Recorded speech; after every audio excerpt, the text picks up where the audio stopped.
Battling against the howling wind, Carmen tried to make her way to the hotel. She cast a fleeting glance at her cart, battered by the red sand particles.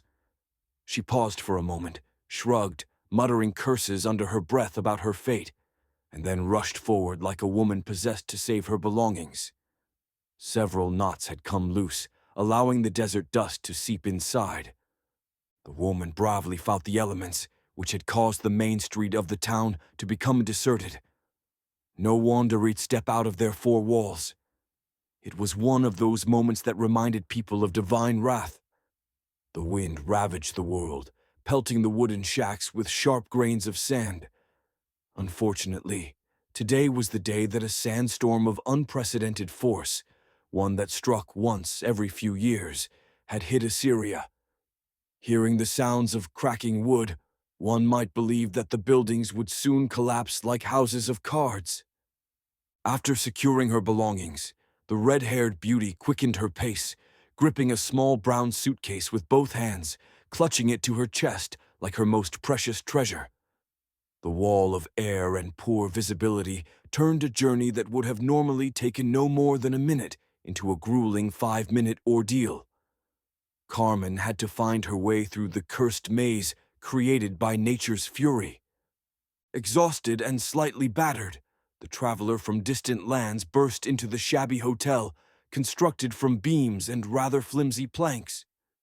It was the oldest building in the area, which, surprisingly, had withstood many angry storms and, for generations, served as a bottomless piggy bank for the Bennett family. Thanks to agreements with successive mayors, the family had a monopoly on hosting guests from the far reaches of the empire.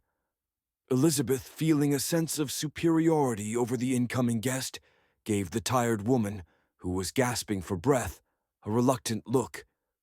Good afternoon. My name is Carmen. Carmen greeted the hotel owner respectfully. My dear, good for whom? It's good, replied Mrs. Bennet.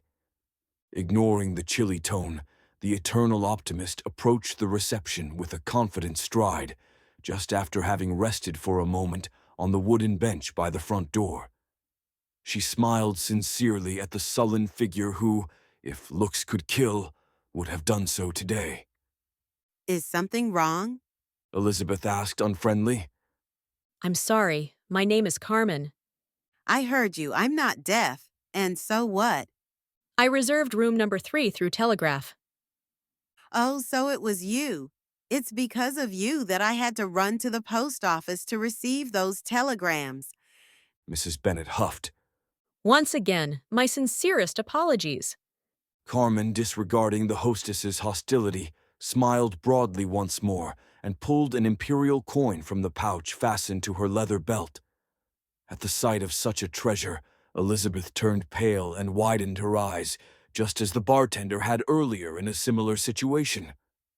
Thanks to this, the girl from the capital was served exceptionally well and, in a never-before-seen occurrence, was escorted to her room. It was nowhere near the quality of even the worst hotel accommodations where Carmen had stayed during her long, tiring journey to Assyria. Yet, the sight of the scurrying bugs didn't stop her from expressing her gratitude and comfortably stretching out on the bed. She was simply exhausted from the 2-day journey, but before falling into a deep sleep, she wanted to review her notes once more, the ones she had been studying fanatically day after day since her father's disappearance. It was because of him that she set out on this expedition. She wanted to find him. She wasn't interested in any treasures, riches, or fame. After more than 4 days, 2 spent on a train and 2 on foot, Carmen could finally feel the softness of a mattress. She didn't mind the company of the cockroaches that darted across the room, curiously peeking at the enormous figure before scurrying away to the nearest corner. Only now did the girl realize how much she missed civilization and its comforts. In Assyria, there was no sewage system, no running water, though in the metropolises it didn't smell much better and looked equally unappealing, or separate bathrooms. There was no electricity, no paved streets, trams, carriages, or city lamps. In the capital, there was no sand, wooden structures, or vast desert steppes. In the heart of the empire, stone, brick, and steel dominated. Due to the ongoing sandstorm, the room was dark, as if night had fallen outside. The planks creaked, the roof rattled, and Carmen felt as though the entire structure was shaking and trembling.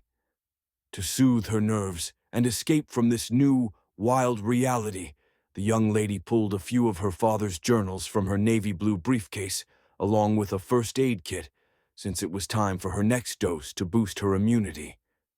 It was a necessity, as the use of antibiotics, boosters, and untested vaccines had stripped humanity of its natural immunity.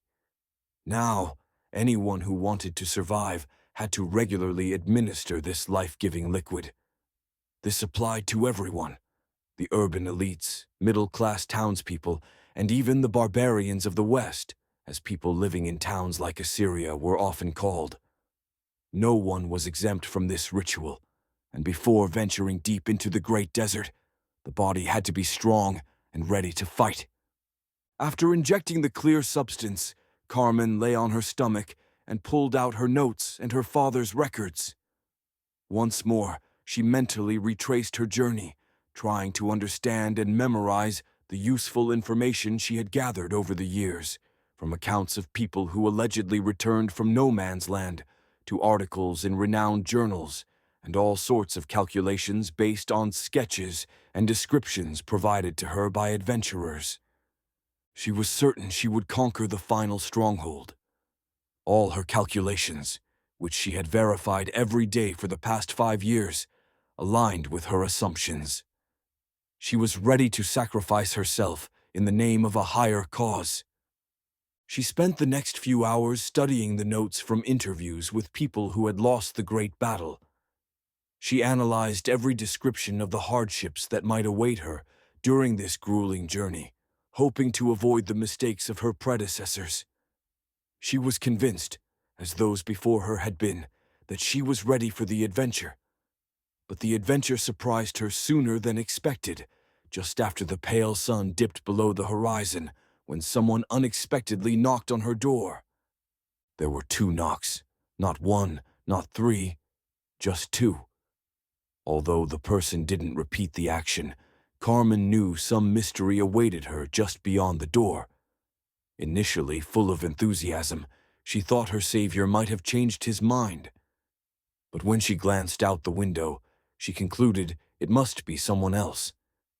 She believed, or at least thought, that she had a good instinct for judging people, and firmly believed that the man who had saved her from John wouldn't dare visit her room late in the evening. Naturally, the question arose, who would disturb her at such a late hour? Wrestling with her thoughts, she concluded that it would be impolite not to open the door.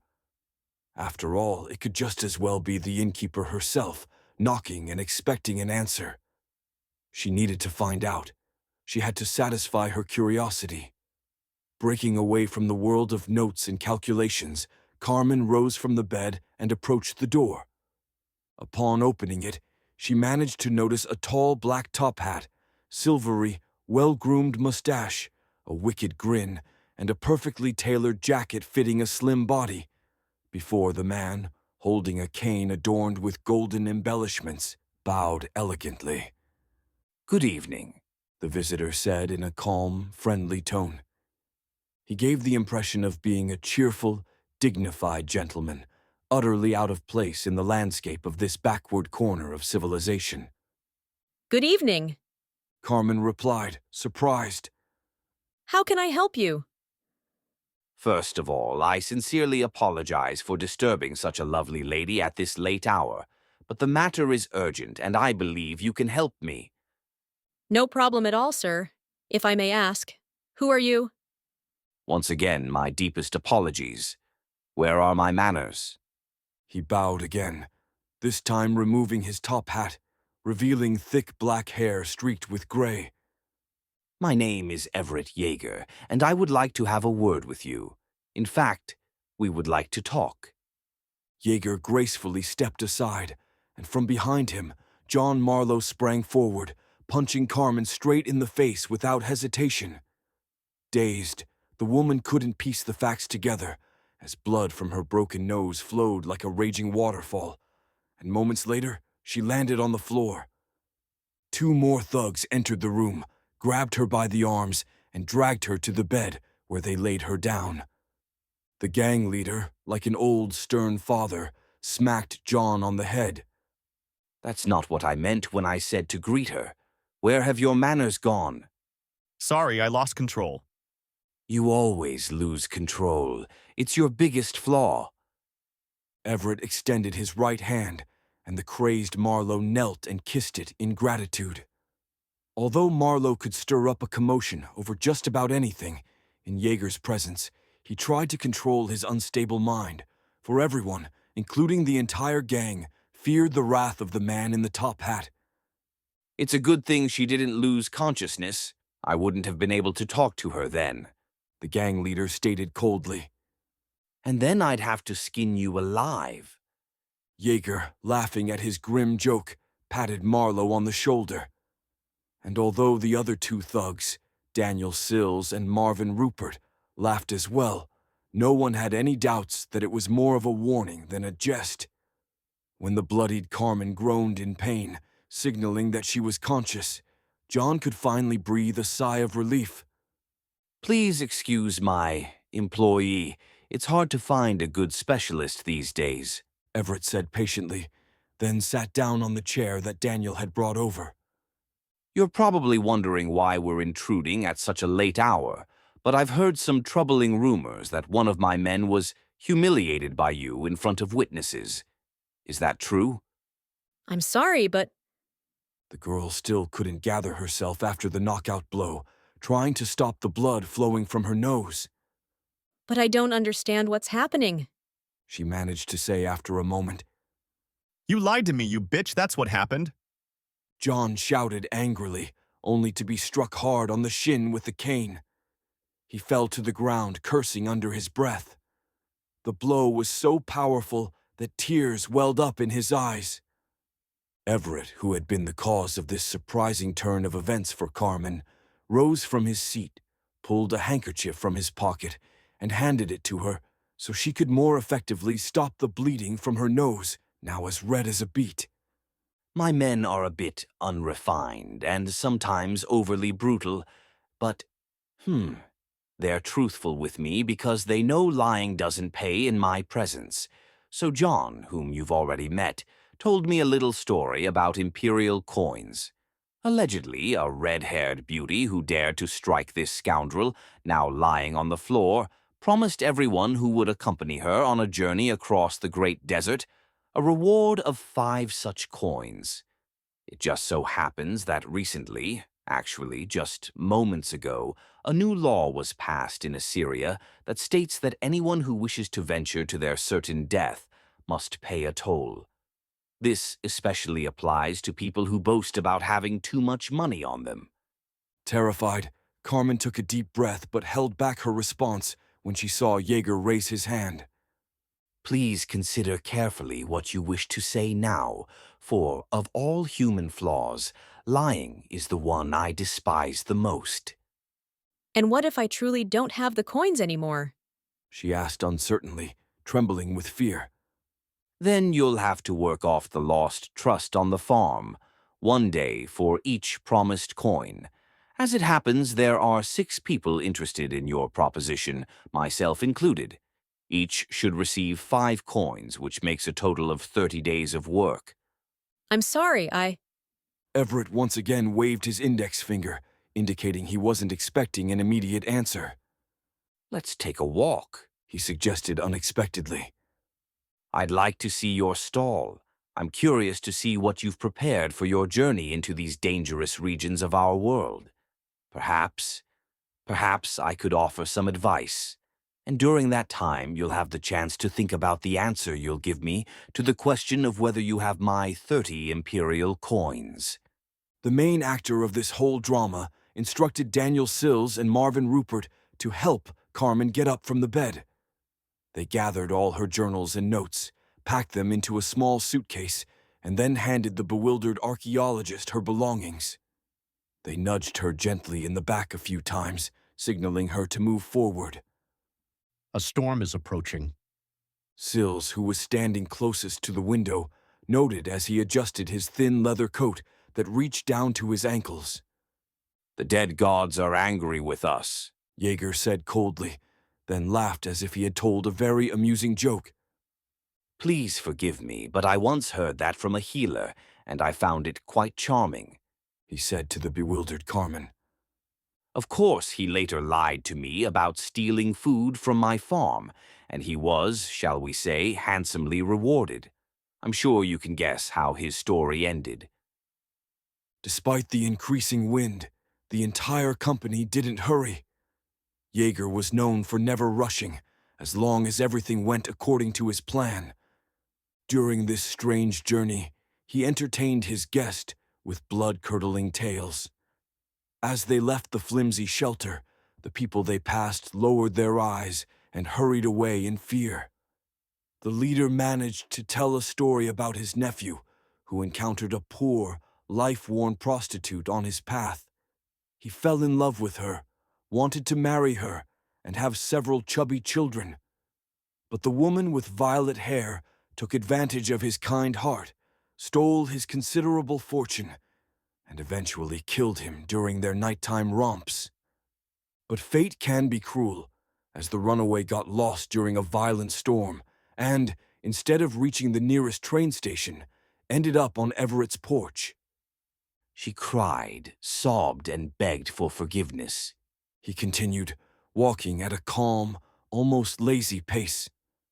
I forgave her and then crucified her. She didn't suffer long because before I nailed her to the dead wood, I stripped the skin off her. It took half a day. She had strong lungs because she screamed like a madwoman the entire time, wailed, annoyed me. So, he took a deep breath. My dear, I hope you don't follow in her footsteps. You're far too pretty to be hurt. Carmen had no illusions about rescue. Walking through the hall, she watched people hide out of sight as if they had seen a monster or some other abomination. The true demon of this town was Everett Jaeger. But when she stepped outside and saw the red wall of sand, something urged her to stray from the path. She decided to play a dangerous game and lead the group far from her stall. She was tempting fate. Suddenly, the gang leader halted and tapped his cane on the ground. The other men jumped to the side, sensing something was wrong. She was so beautiful and so innocent, he said mysteriously, looking at his captive. And it was then that Carmen knew he had realized she was trying to deceive him. She didn't have time to react when she was struck in the shin with the gilded end of his cane. She cried out in pain and collapsed to the ground. And I had such high hopes for you, Jaeger said, a bit disheartened, preparing for another blow.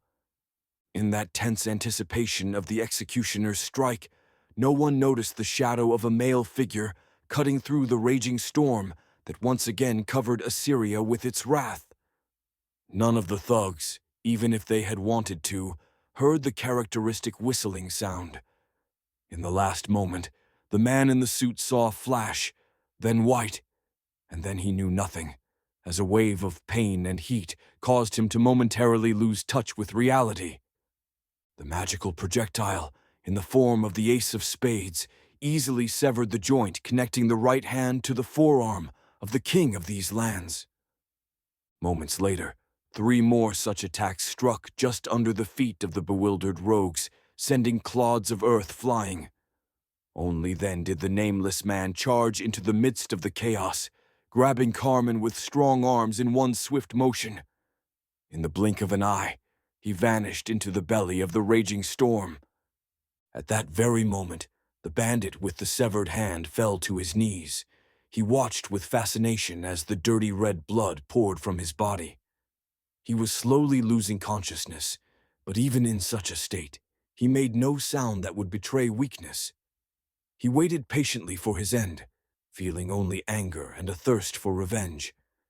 His men, especially the tall, green-eyed brunette, Marvin Rupert quickly shook off their initial terror and confusion, then immediately sprang into action. Daniel staunched the bleeding as best he could. John, following Marvin's instructions, ran to fetch a wagon, and the chief medic gathered the severed limb and cane from the ground, then placed their boss on the trailer. All three men began pulling the wagon, knowing full well where they needed to go. There was only one person who could save Jaeger's life, and that was, of course, the witch Shelby White, who lived not far from the aforementioned farm. This meant that salvation was a half-day's journey away from Assyria for Everett. The race had begun. Some fled west, gradually swallowed by the dangerous sands of the Great Desert, while others rushed east, battling against time and death itself.